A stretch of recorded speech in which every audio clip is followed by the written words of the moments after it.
Hello friends, PPT YouTube channel पर आप सभी का स्वागत है। दोस्तों, इस वीडियो में हम इंडिया जी के प्रीवियस ईयर क्वेश्चंस की एक मैराथन क्लास लेके आए हैं, जिसमें हम पॉलिटी के 2015 से 2022 के सभी प्रीवियस ईयर क्वेश्चंस को डिस्कस करने वाले हैं।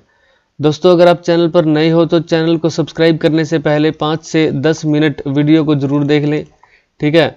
अगर आपको वीडियो पसंद नहीं आती है दोस्तों, आपसे माफ़ी चाहूँगा कि आपके मुताबिक मैं वीडियो नहीं बना पाया, ठीक है। लेकिन अगर आपको वीडियो अगर पसंद आती है तो दोस्तों चैनल को सब्सक्राइब तो जरूर करना है, उसके साथ आपको मुझे देना एक लाइक, एक कमेंट और एक शेयर। हम चलते हैं वीडियो की तरफ। तो पहले क्वेश्चन के साथ शुरुआत करते हैं। दोस्तों, भारतीय संविधान के किस संशोधन द्वारा प्रस्तावना में 2 शब्द समाजवादी और धर्मनिरपेक्ष जोड़े गए? तो दोस्तों, जो संविधान संशोधन हुआ था 42वां, कब हुआ था? 42वां संविधान संशोधन 1976 में, ठीक है दोस्तों। 42वां था 1976 में और 44वां था 1978 में। इसमें 2 प्लस करने हैं, इसमें भी 2 प्लस करने हैं, और ये दोनों ही बहुत ही इंपॉर्टेंट है दोस्तों। कैसे इंपॉर्टेंट है कि जो 42वां था उसमें एक तो समाजवादी, ये शब्द समाजवादी, पंथ निरपेक्ष या धर्म निरपेक्ष बोल सकते हैं इसको, ठीक है। पंथ निरपेक्ष, पंथ निरपेक्ष, ठीक है। साथ में हम बोल सकते हैं अखंडता, एक शब्द था अखंडता, ठीक है दोस्तों। तो समाजवादी, पंथ निरपेक्ष और अखंडता, 3 तो शब्द जोड़े गए थे। साथ में मौलिक कर्तव्य, आर्टिकल 51 क जोड़ा गया था, जिसमें मौलिक कर्तव्य, एक तो मौलिक अधिकार होते हैं, एक होते हैं मौलिक कर्तव्य, ठीक है। अधिकार तो मिलते हैं, साथ में कर्तव्य क्या है। और इसमें एक काम किया गया दोस्तों, लोकसभा और विधानसभा का जो कार्यकाल होता है ना सदस्यों का, वो 5 वर्ष से 6 वर्ष कर दिया गया था बढ़ाकर, ठीक है। लेकिन जैसे ही 44वां संविधान संशोधन 1978 आया, उसमें क्या चेंजेज हुए? पहले तो ये हुआ कि 6 वर्ष से दोबारा इसको 5 वर्ष कर दिया गया, लोकसभा और विधानसभा के सदस्यों का कार्यकाल, ठीक है। और एक संपत्ति का अधिकार दोस्तों, इंपॉर्टेंट क्या है?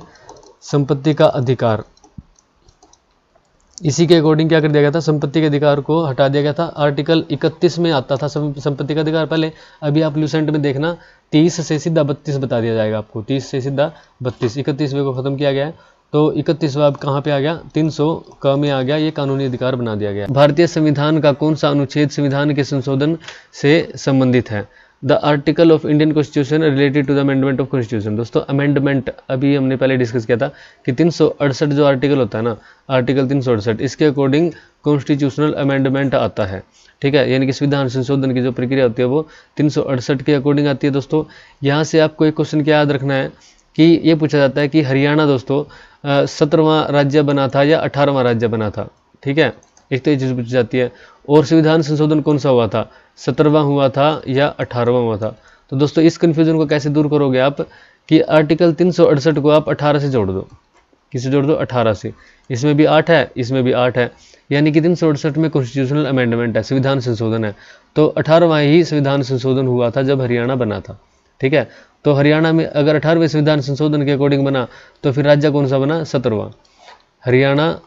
तो एक बात याद रखोगे आप, हरियाणा 18वें संविधान संशोधन के अकॉर्डिंग 17वां राज्य बना था, इसको आप कभी मत भूलना। और 368 में संविधान संशोधन है, ये भी नहीं भूलना। भारत के संविधान द्वारा परिकल्पित लोकसभा में सदस्यों की अधिकतम संख्या क्या है?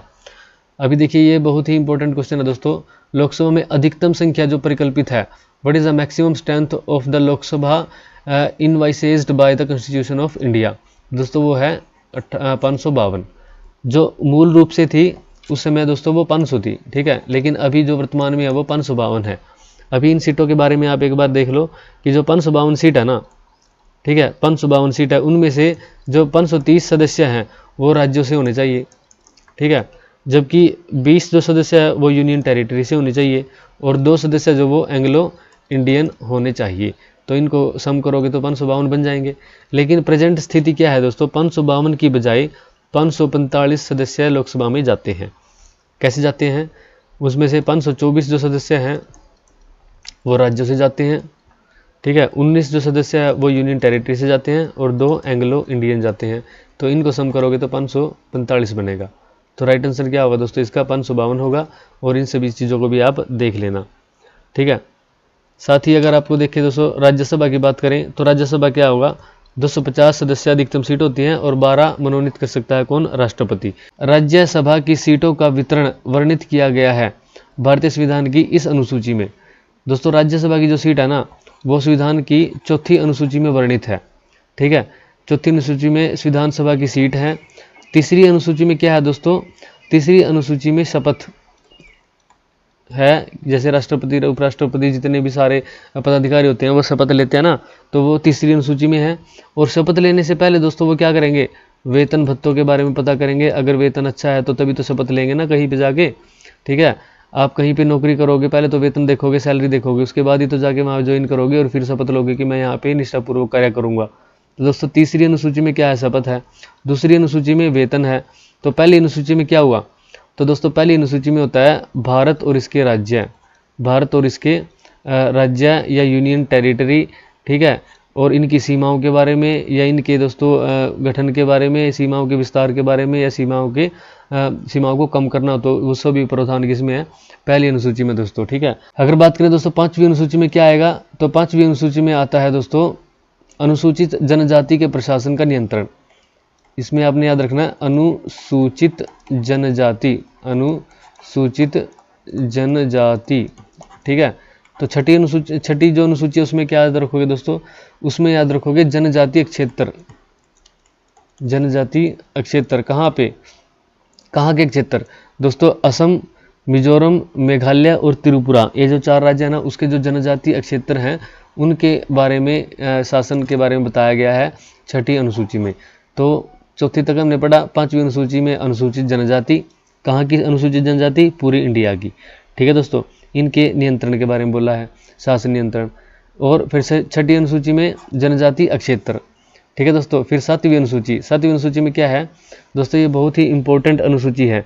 इसमें एक तो संघ सूची, एक राज्य सूची, संघ सूची,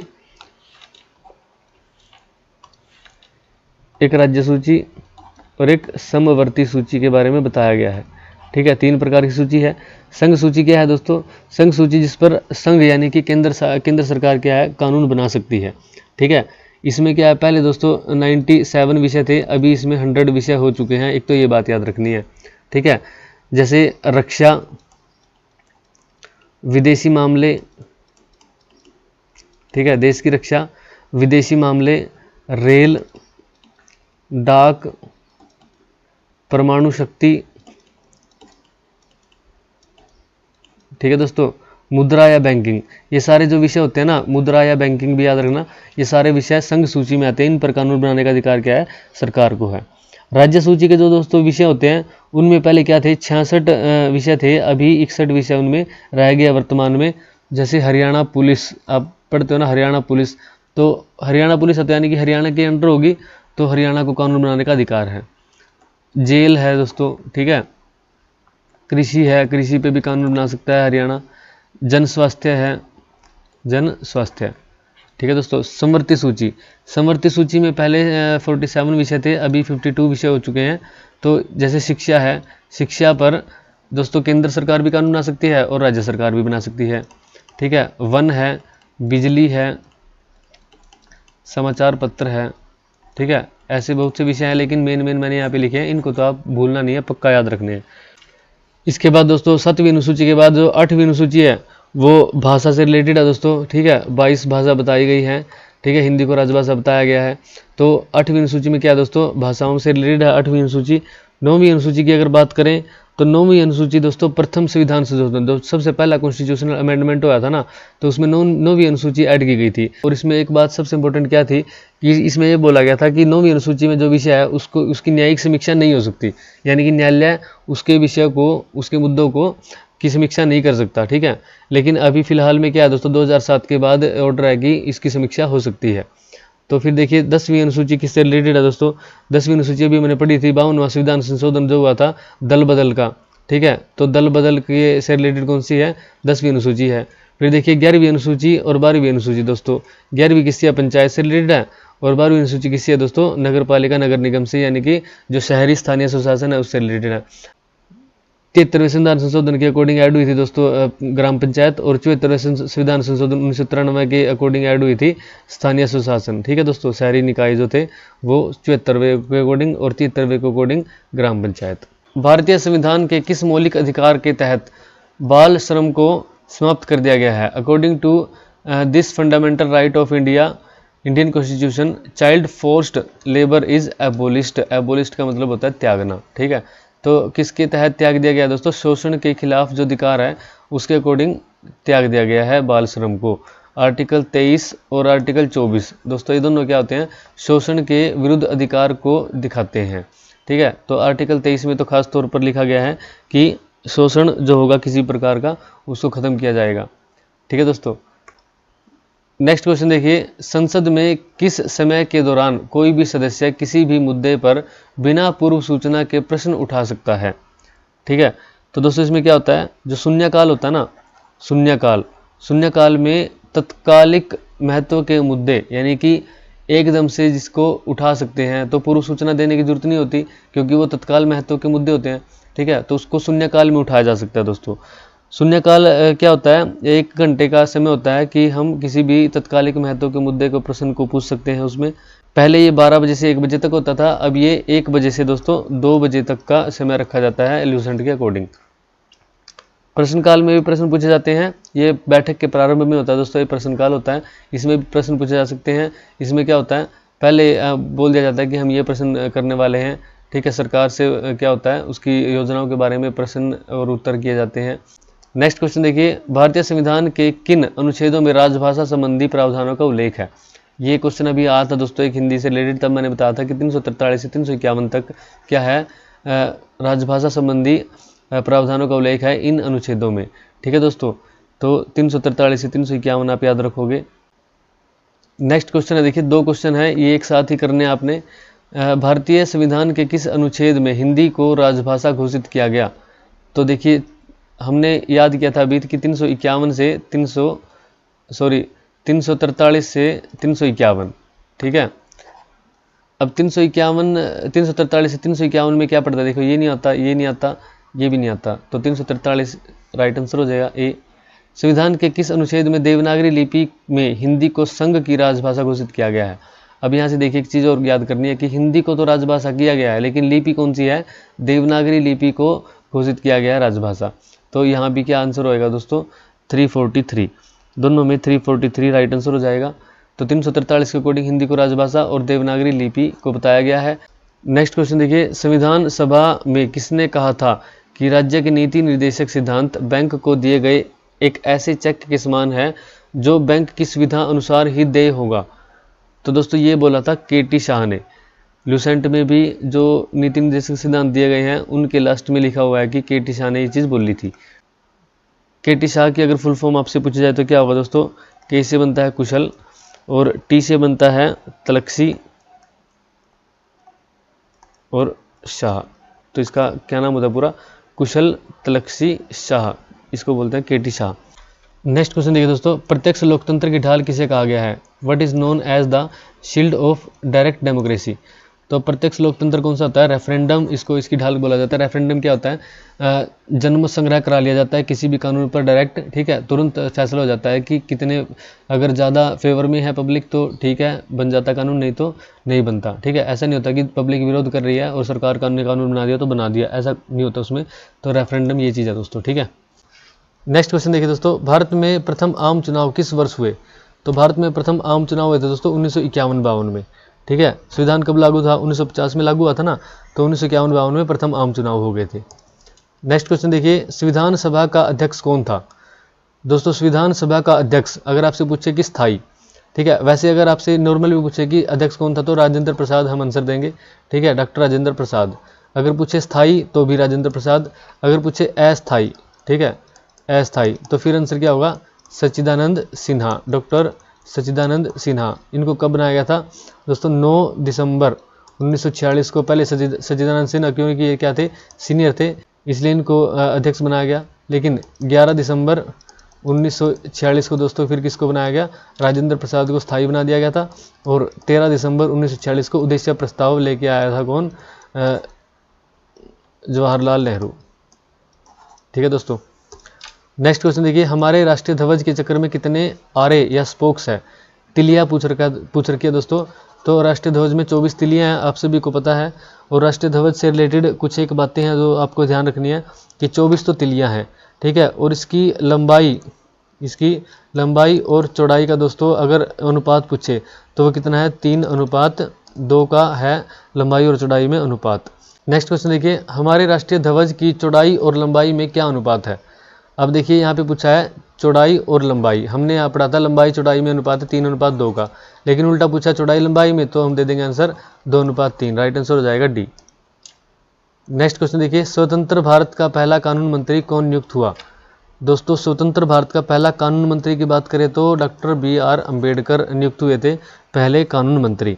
ठीक है, साथ में देखिए वी.एन. गॉडगिल, इनके बारे में पूछे तो कारिया खान ऊर्जा मंत्री थे, कारिया खान ऊर्जा मंत्री। रफ़ी अहमद किदवई थे, जो रफ़ी अहमद किदवई दोस्तों ये थे संचार मंत्री। ठीक है, संचार मंत्री। जॉन मथाई रेल और परिवहन मंत्री थे, इनके बारे में पूछा जाता है, याद रखना रेल व परिवहन मंत्री कौन थे, जॉन मथाई। इनके बारे में कम क्वेश्चन आते हैं, और बी.आर. अम्बेडकर के बारे में ज़्यादा पूछा जाता है कि कानून मंत्री थे पहले। ठीक है, साथ में और क्या पूछा जाता है दोस्तों, वित्त मंत्री, इंपॉर्टेंट है वित्त मंत्री। षणमुगम शेट्टी, षणमुगम शेट्टी थे वित्त मंत्री। ठीक है, अबुल कलाम आज़ाद थे शिक्षा मंत्री। प्रधानमंत्री कौन बने थे, जवाहरलाल नेहरू बने थे, आप सभी को पता है। गृह मंत्री सरदार वल्लभ भाई पटेल बने थे, और एक चीज़ और याद रखनी है कि खाद्य और कृषि मंत्री राजेंद्र प्रसाद बने थे। नेक्स्ट क्वेश्चन देखिए, निम्नलिखित राज्यों में किसमें 1959 में भारत में सर्वप्रथम पंचायती राज लागू किया गया। अभी ये क्वेश्चन हमने पढ़ा था। ठीक है, 1959 में राजस्थान का नागौर जिला पढ़ा था, लेकिन यहाँ पर देखिए राजस्थान और आंध्र प्रदेश, तमिलनाडु राजस्थान, केरल आंध्र प्रदेश, कर्नाटक राजस्थान आंध्र प्रदेश। अभी इसमें तो राजस्थान ही नहीं है, तो आंसर हो नहीं सकता। तो राजस्थान के साथ दोस्तों आंध्र प्रदेश एक ऐसा राज्य था जिसमें पंचायती राज लागू हुआ था 1959 में। ठीक है, कब हुआ था, 2 अक्टूबर 1959 को तो दोस्तों नागौर जिले में किया गया था, और उसके 9 दिन बाद 11 अक्टूबर 1959 को आंध्र प्रदेश में भी ये लागू किया गया था दोस्तों। ठीक है, तो इसलिए राजस्थान और आंध्र प्रदेश का राइट आंसर होगा। नेक्स्ट क्वेश्चन देखिए दोस्तों, भारत में चुनाव के लिए इलेक्ट्रॉनिक वोटिंग मशीन यानी कि ईवीएम, इसका प्रयोग कब आरंभ किया गया। तो दोस्तों ईवीएम का प्रयोग 1982 में आरंभ किया गया था।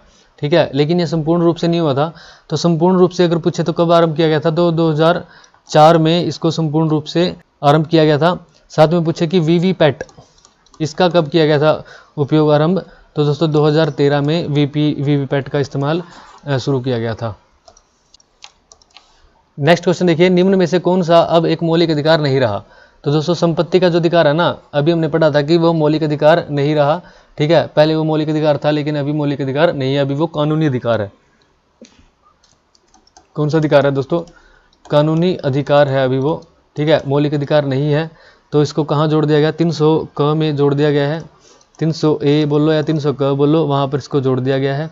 ठीक है, कैसे जोड़ा है दोस्तों, इसको 44वें संविधान संशोधन के अकॉर्डिंग 1978 में जोड़ा गया है। ठीक है,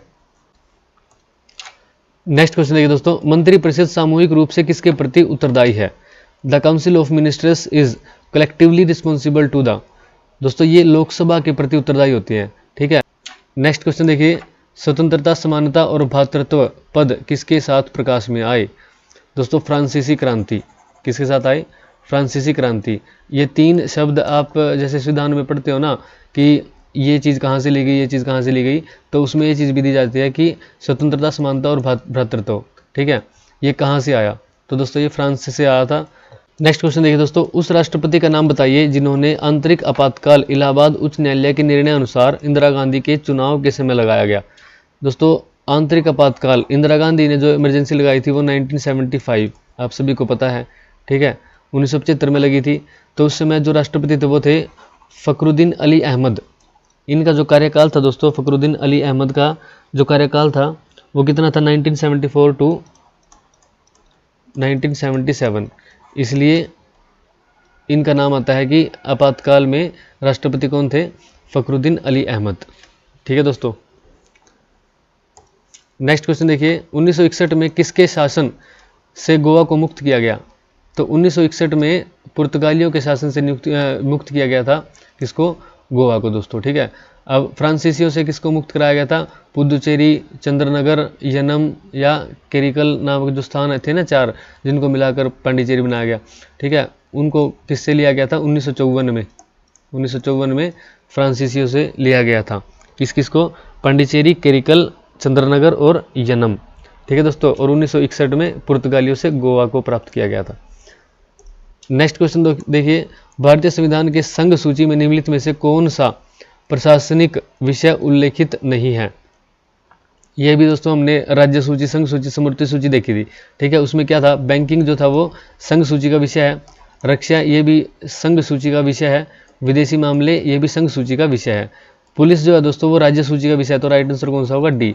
ये संघ सूची में नहीं आता, ठीक है, ये राज्य सूची में आता है। जैसे हरियाणा पुलिस वगैरह होती है ना, तो हरियाणा पुलिस है तो हरियाणा का विषय होगा ना। नेक्स्ट क्वेश्चन देखिए, जब किसी राज्य के राज्यपाल की मृत्यु होती है या वह त्याग पत्र देता है तो नए राज्यपाल की नियुक्ति तक सामान्यतः उसके कार्यों का निर्वहन कौन करता है। तो दोस्तों राज्यपाल की मृत्यु हो या त्याग पत्र दे तो उस समय कौन करता है, सेंटर में तो जो करेगा वो उपराष्ट्रपति। नेक्स्ट क्वेश्चन देखिए दोस्तों, भारत में राष्ट्रीय आपातकाल की घोषणा इस अनुच्छेद के आधार पर होती है। राष्ट्रीय आपातकाल, लास्ट वीडियो में भी मैंने कराया था क्वेश्चन कि जो राष्ट्रीय आपातकाल होता है दोस्तों वो होता है अनुच्छेद 352 के अकॉर्डिंग, राज्य आपातकाल होता है 356 के अकॉर्डिंग, और वित्तीय आपात होता है दोस्तों 360 यानी कि 360 के अकॉर्डिंग। ठीक है दोस्तों, नेक्स्ट क्वेश्चन देखिए, कौन सा मूलभूत अधिकार भारतीय भूमि पर एक विदेशी को उपलब्ध है। कोई दोस्तों एक विदेशी है, भारत की भूमि पर आया है, तो कौन से मूल अधिकार उसको मिलेंगे। देखिए, सार्वजनिक रोजगार के क्षेत्र में समान अवसर नहीं, समान अवसर नहीं मिल सकते। ऐसा नहीं हो सकता कि जैसे देखिए हरियाणा में जो नौकरी निकलती है तो हरियाणा के लिए ही ज़्यादा क्या होंगे दोस्तों, उसमें रिजर्वेशन होगी। ठीक है, बाहर के स्टेट के लिए भी कुछ परसेंट होता है, 10%, 5%, लेकिन ज़्यादा परसेंटेज किसकी होती है, स्टेट की। तो ये तो विदेशी हो गया, इसके लिए तो क्यों होंगे दोस्तों, कहीं भी जाने की, रहने की और किसी भी कोई भी व्यवसाय करने की स्वतंत्रता नहीं, ऐसा नहीं होता दोस्तों। इन पर कुछ प्रतिबंध होते हैं, जैसे यहाँ से कोई ऑस्ट्रेलिया जाता है या कोई इंग्लैंड जाता है, कोई अमेरिका जाता है, तो ऐसा थोड़ी होता है दोस्तों वो कहीं भी जाके जॉब कर सकता है, उस पर प्रतिबंध होते हैं। ठीक है, वो कुछ एरिया में ही जॉब कर सकता है। नेक्स्ट देखिए, धर्म, प्रजाति, जाति अथवा लिंग के आधार पर भेदभाव से सुरक्षा, ये भी नहीं होता दोस्तों कि उसको जब ये सार्वजनिक रोजगार के क्षेत्र में समान अधिक अवसर नहीं मिल सकते तो दोस्तों ये भी नहीं हो सकता। नेक्स्ट देखिए, कानून की सत्ता के बगैर किसी भी कार्यवाही के विरुद्ध जीवन और व्यक्तिगत स्वतंत्रता। दोस्तों ये जो है ना, जीवन और व्यक्तिगत स्वतंत्रता, संविधान की प्रस्तावना में क्या लिखा हुआ है, हम भारत के लोग, और उसमें जितनी भी स्वतंत्रता है, जितने भी अधिकार है दोस्तों, उन सभी में ये जो जीवन और व्यक्तिगत स्वतंत्रता है ना, इसका अधिकार की बात नहीं की जाती। ये जो अधिकार है ये सभी के लिए होता है, जीवन और व्यक्तिगत स्वतंत्रता जो होती है। ठीक है, जीवन का अधिकार तो किसी से नहीं छीन सकते ना जी। नेक्स्ट क्वेश्चन देखिए दोस्तों, संविधान का कौन सा संशोधन राजनीतिक दल बदल से संबंधित है। तो दोस्तों कॉन्स्टिट्यूशनल अमेंडमेंट 52, जो 52वां संविधान संशोधन होता है ना, वो क्या है, दल बदल से रिलेटेड है। ये कब आया था दोस्तों, 1985 में आया था। ठीक है, इस संविधान संशोधन के अकॉर्डिंग क्या दिए गए हैं, इसके दल बदल के प्रावधान दिए गए हैं कि दल बदल कब कर सकते हैं या कब नहीं कर सकते। ठीक है दोस्तों, नेक्स्ट क्वेश्चन देखिए दोस्तों, राज्यसभा का विघटन किया जा सकता है इसके द्वारा। दोस्तों राज्यसभा का जो विघटन है वो नहीं किया जा सकता, इनमें से कोई नहीं, क्योंकि राज्यसभा क्या है दोस्तों, एक स्थायी सदन है। कैसा सदन है, स्थायी सदन, यानी कि परमानेंट हाउस है ये। ठीक है, इसको हम क्या बोलते हैं, राज्यसभा को और अपर हाउस बोलते हैं। अपर हाउस यानी कि उच्च सदन बोल सकते हैं, और लोकसभा को क्या बोलते हैं, निम्न सदन बोलते हैं। ठीक है, इसके सदस्यों का कार्यकाल दोस्तों 6 वर्ष होता है, 6 वर्ष इसके सदस्यों का कार्यकाल होता है, और हर 2 वर्ष के बाद इसके 1/3 सदस्य बदले जाते हैं। अगर इसके अध्यक्ष की बात करें, ठीक है, इसका अध्यक्ष कौन होता है दोस्तों, तो इसका पदेन अध्यक्ष होता है दोस्तों उपराष्ट्रपति। उपराष्ट्रपति इसका पदेन अध्यक्ष होता है दोस्तों। भारत का जो उपराष्ट्रपति होता है वो पदेन अध्यक्ष होगा। नेक्स्ट क्वेश्चन देखिए, उत्तर प्रदेश द्वारा राज्यसभा को भेजी गई सीटों की कुल संख्या। उत्तर प्रदेश में राज्यसभा की कुल सीट कितनी है दोस्तों, ऐसे तो हर स्टेट की पूछ सकता है, लेकिन हर स्टेट की क्यों नहीं पूछेगा, उत्तर प्रदेश की इसलिए पूछेगा क्योंकि सर्वाधिक है। ठीक है, तो आपको ये तो बिल्कुल ध्यान रखनी है कि सर्वाधिक राज्यसभा की सीट किसकी है, उत्तर प्रदेश की। कितनी है, 31 है। ठीक है, इसलिए ये क्वेश्चन बना है दोस्तों यहाँ से। अब ये कंफ्यूज मत होना कि अब तो हर स्टेट की याद करनी पड़ेगी, जिस स्टेट की थोड़ी अलग है उसकी याद करोगे, उसी से प्रश्न आएगा दोस्तों। ठीक है, उत्तर प्रदेश की जैसे ज़्यादा है, एक कम वाली याद कर लेना। ठीक है, लूसेंट में दी हुई सारी चीज़ें, तो 31 यहाँ से याद रखनी है। और अपने साथ में एक चीज़ याद रखनी है कि 80 जो लोकसभा की सीट है वो भी उत्तर प्रदेश से मैक्सिमम है, सर्वाधिक है। तो लोकसभा की सीट भी आपने याद रख सकते हैं कि यूपी की जो लोकसभा की सीट है वो 80 है और राज्यसभा की सीट है जो वो दोस्तों वो 31 है। नेक्स्ट क्वेश्चन देखिए, राज्य सरकार का संवैधानिक प्रमुख कौन होता है? तो दोस्तों संवैधानिक प्रमुख पूछा है, ठीक है, तो राज्यपाल होता है। अगर आपसे पूछा जाए कि वास्तविक बागडोर किसके हाथ में होती है, तो वास्तविक बागडोर होती है मुख्यमंत्री के हाथ में। लेकिन राज्य सरकार का संवैधानिक प्रमुख कौन होता है? राज्यपाल। ऐसा क्यों बोला जाता है संवैधानिक? क्योंकि कोई भी कॉन्स्टिट्यूशनल अमेंडमेंट हो या नया कानून बने तो उस पर लास्ट हस्ताक्षर राज्य में किसके होते हैं? राज्यपाल के होते हैं। और दोस्तों सेंटर में किसके होते हैं? राष्ट्रपति के होते हैं। तो राज्य सरकार का राज्यपाल, केंद्र सरकार का संवैधानिक प्रमुख राष्ट्रपति होता है। नेक्स्ट क्वेश्चन देखिए, फ्रांस में अपनाई गई सरकार की प्रणाली क्या है? दोस्तों फ्रांस में जो प्रणाली अपनाई जाती है वो अपनाई जाती है अर्ध राष्ट्रपति यानी कि सेमी प्रेसिडेंशियल। अब ऐसे क्वेश्चन दोस्तों एक दो एग्जाम में पूछे गए थे, जैसे सब इंस्पेक्टर के एग्जाम में भी आए थे, लेकिन मुझे नहीं लगता आपके एग्जाम में ऐसे क्वेश्चन आएंगे, ठीक है, कि फ्रांस में आप हर एक कंट्री की नहीं याद रख सकते, ठीक है, लेकिन यहाँ पर अगर ऐसे यही क्वेश्चन रिपीट हो जाए तो आप इनको जरूर याद रख लेना। नेक्स्ट क्वेश्चन देखिए, निम्न में से क्या शासकीय लेखा संरचना में शामिल है?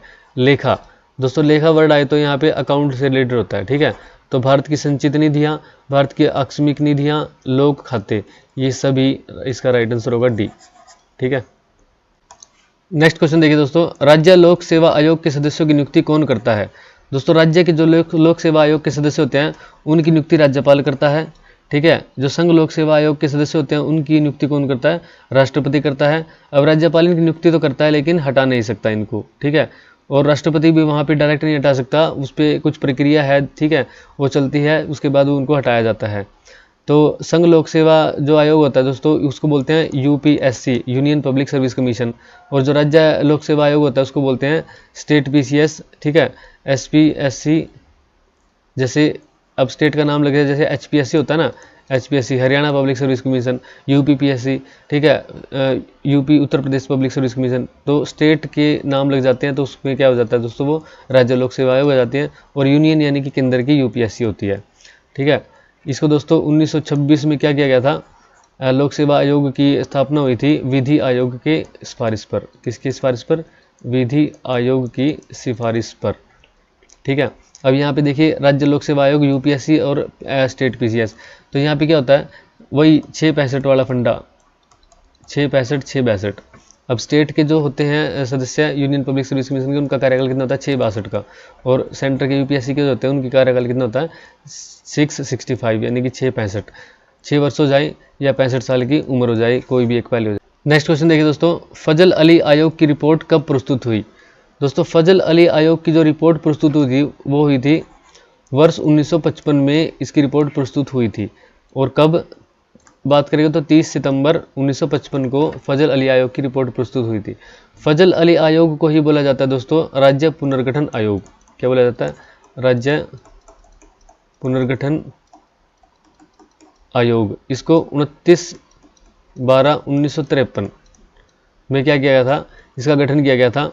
अब 29/12 करोगे ना, जब 24 को 29 में जोड़ोगे तो 53 बन जाता है, ठीक है, 53। इसको कनेक्शन से आप याद रखोगे कि राज्य पुनर्गठन आयोग का गठन कब किया गया था?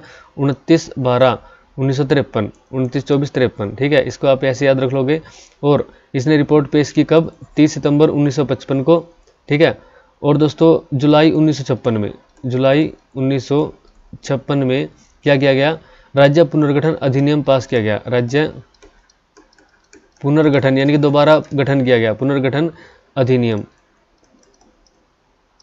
क्या किया गया दोस्तों? जुलाई 1956 में राज्य पुनर्गठन अधिनियम ये पास कर दिया गया था, ठीक है। और 1956 में आप सभी को पता है कि 1956 में क्या हुआ था?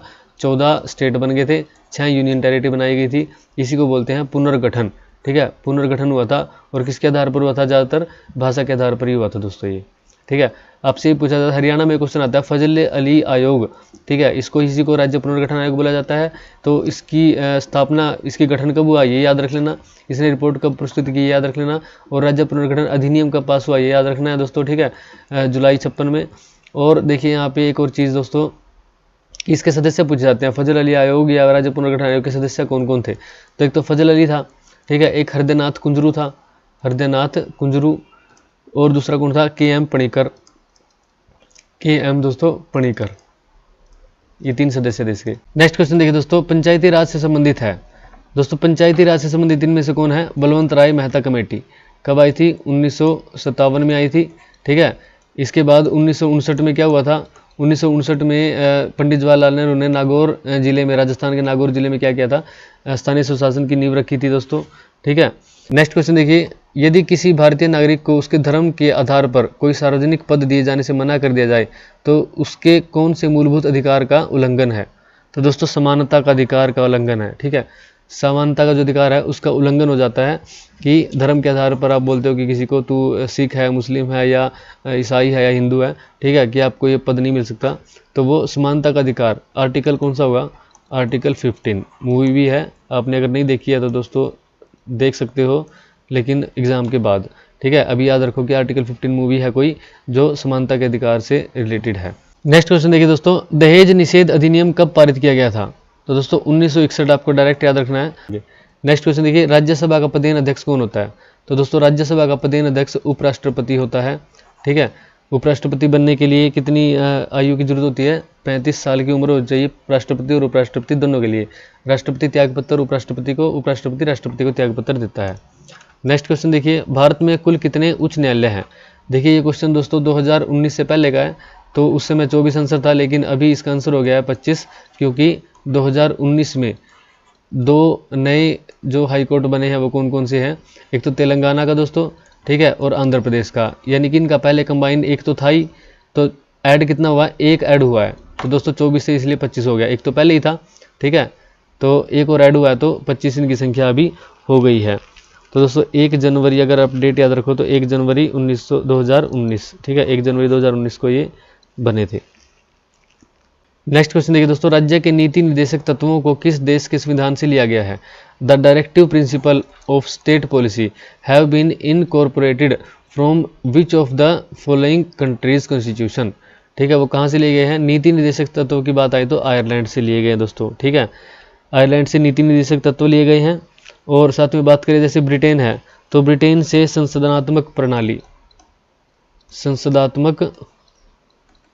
प्रणाली, ठीक है, ये आई है। एकल नागरिकता, ठीक है, सिंगल नागरिकता यहाँ से आई है। ब्रिटेन में सिंगल नागरिकता होती है दोस्तों, ठीक है, भारत में भी सिंगल नागरिकता है। और मंत्रिमंडल प्रणाली भी ब्रिटेन से ली गई है, मंत्रिमंडल प्रणाली भी ब्रिटेन से आई है। कनाडा से क्या है दोस्तों? संघात्मक। ये जैसे संसदात्मक, ठीक है, संघात्मक, ये ज़्यादा पूछे जाते हैं दोस्तों, तो संघात्मक यहाँ से आई है। राज्यपाल यहाँ से आए हैं, ठीक है, राज्यपाल का जो प्रावधान है ना, राज्यपाल का प्रावधान यहाँ से आया है। अवशिष्ट शक्ति केंद्र के पास, यानी कि केंद्र जो शक्तिशाली है वो कहाँ, किसके अकॉर्डिंग है? कनाडा के अकॉर्डिंग है। फिर देखिए अमेरिका से बहुत सारी चीज़ें आई हैं दोस्तों। क्या क्या है? प्रस्तावना यानी कि प्रियम्बल जिसको बोल देते हैं, ठीक है। मौलिक अधिकार कहाँ से लिए गए हैं? अमेरिका से लिए गए हैं, ठीक है। न्यायिक पुनरावलोकन यानी कि न्यायिक समीक्षा दोबारा करना, ठीक है। संविधान की सर्वोच्चता अमेरिका से लिया गया है। देखो अमेरिका का संविधान बहुत छोटा है, 7 पेज कुछ का संविधान है, ठीक है। भारत का लिखित संविधान सबसे बड़ा है, लेकिन फिर भी अमेरिका से बहुत सारी चीज़ें ली गई है, ठीक है। संविधान की सर्वोच्चता अमेरिका से लिया गया है। न्यायिक पुनरावलोकन लिया गया है। न्यायपालिका की स्वतंत्रता, जैसे हमारे हाई कोर्ट और सुप्रीम कोर्ट, वैसे तो लगता नहीं है कि ये स्वतंत्र है। कई सारे फैसले जो दोस्तों जैसे हरियाणा में आते हैं, ठीक है, सरकार के अकॉर्डिंग ही आ जाते हैं, तो लेकिन क्या है, संविधान में लिखा गया है कि इनको ये स्वतंत्र है, ठीक है। ये कहाँ से लिया गया? अमेरिका से लिया गया है। राष्ट्रपति पर महाभियोग, ये भी पूछा जाता है कई बार, राष्ट्रपति पर महाभियोग ये कहाँ से लिया गया है? अमेरिका से लिया गया है, ठीक है। और उपराष्ट्रपति का प्रावधान भी अमेरिका से लिया गया है। नेक्स्ट क्वेश्चन देखिए दोस्तों, भारत का सबसे पुराना उच्च न्यायालय कौन सा है? तो भारत का सबसे पुराना जो उच्च न्यायालय है दोस्तों वो है कलकत्ता उच्च न्यायालय, ठीक है। अब ल्यूसेंट अगर आपने पढ़ी हो तो आप बोल सकते हो कि बॉम्बे उच्च न्यायालय, मद्रास उच्च न्यायालय और कोलकाता उच्च न्यायालय, तीनों के तीनों ही 1862 में इनका स्थापना वर्ष दिया गया है।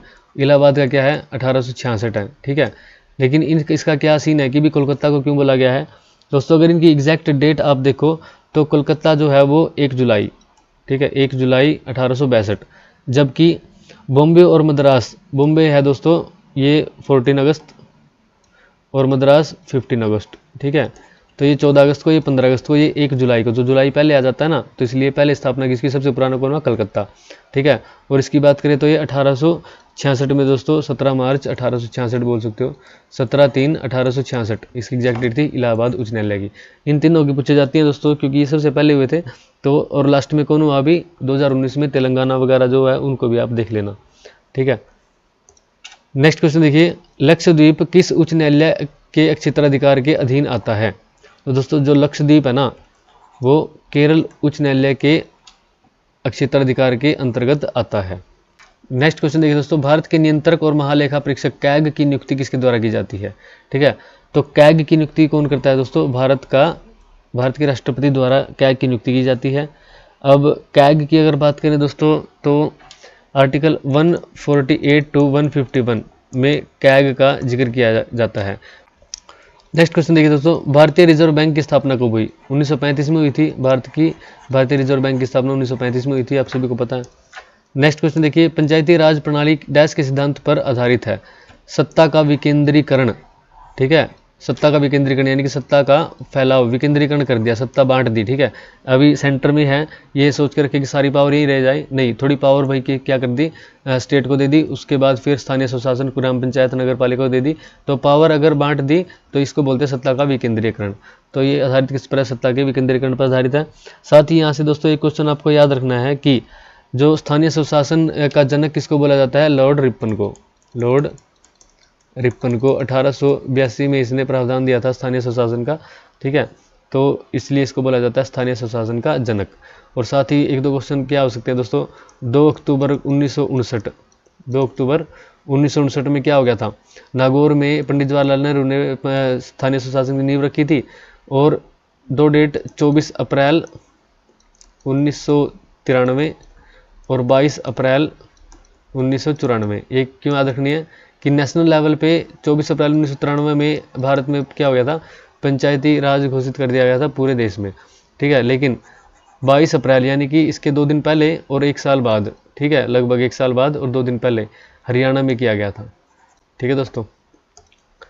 नेक्स्ट क्वेश्चन देखिए, भारतीय सशस्त्र सेनाएं किस मंत्रालय के प्रबंधन के अधीन आती है? तो सशस्त्र सेनाओं का प्रबंधन कौन कर सकता है? रक्षा मंत्रालय करता है दोस्तों, राइट आंसर होगा ए। नेक्स्ट क्वेश्चन देखिए, किस संविधान संशोधन के द्वारा मतदान उम्र 21 वर्ष से कम कर 18 वर्ष कर दी गई?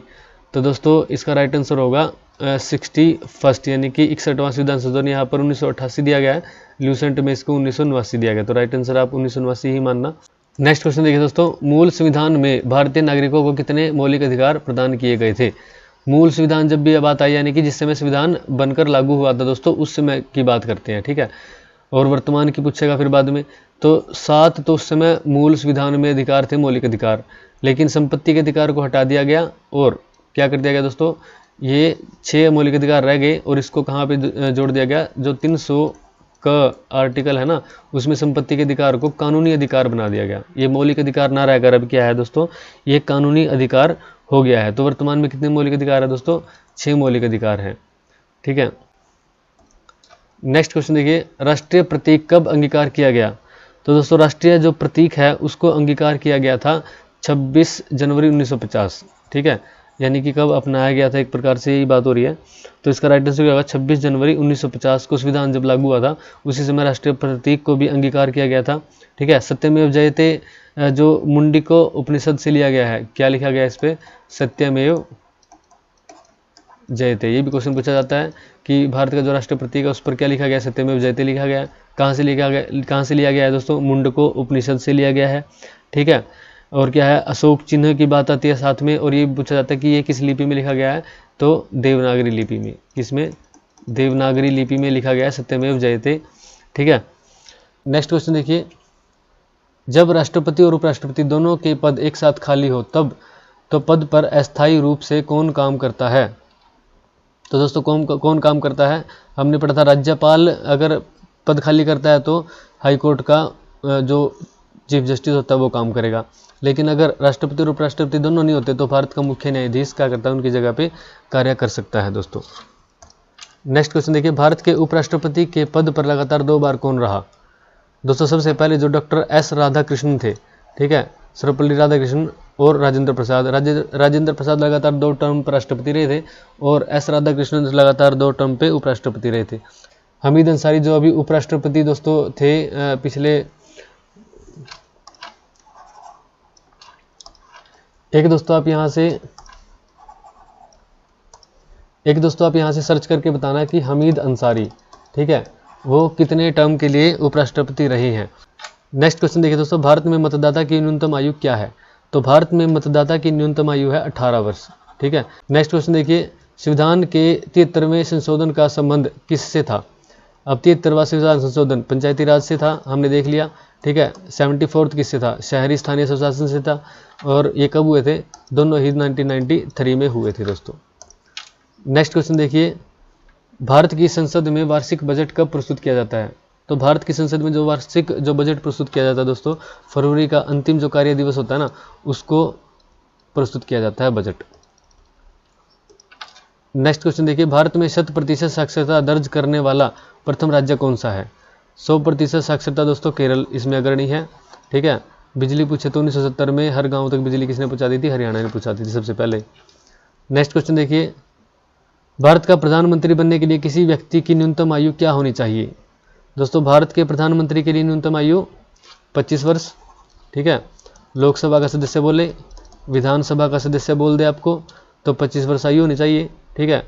आपको प्रेसिडेंट बोल दे या वाइस प्रेसिडेंट बोल दे तो 35 वर्ष आयु होनी चाहिए, या राज्यपाल बोल ले, ठीक है, उसके लिए भी 35 वर्ष है।